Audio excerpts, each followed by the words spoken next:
We are sitting here in the capital of the loathsome mainstream media, New York City, and I am not ashamed nor embarrassed to tell you that I don't get the Ben Carson magic. He's a nice man, I get that, but you, more than anyone, knows your own state, Iowa. What is the Carson magic that has him sustaining a substantial lead, not only in Iowa, but in a couple of other states?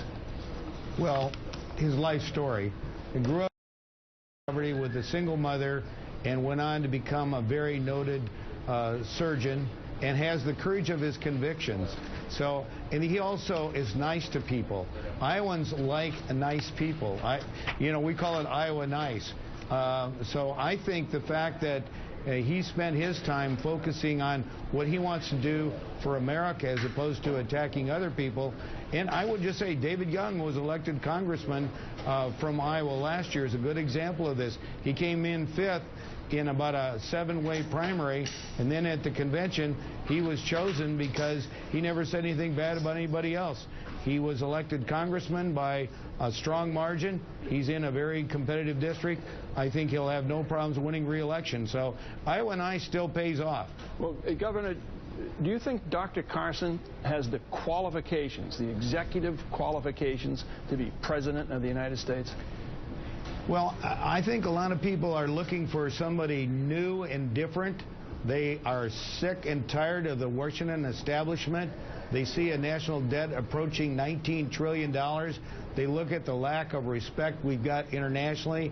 They look at the fact that we've had a very slow recovery from this very deep recession.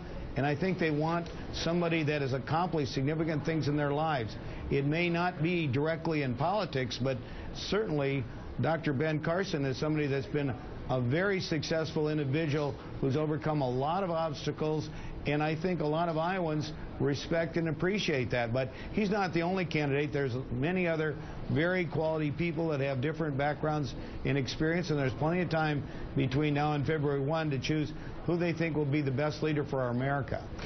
You two are standing shoulder to shoulder because you're undertaking a bipartisan effort today. Tell us about it.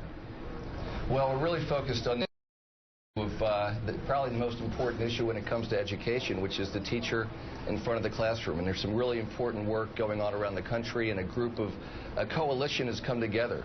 Everybody from the teachers unions to Teach for America and lots of others to focus on really making teachers more effective in terms of who is going into teaching in the first place, what kind of teacher preparation they're going through, and making sure that when they get into the classroom they're well prepared and that they have the tools that they need to be as effective as they can possibly be. That's what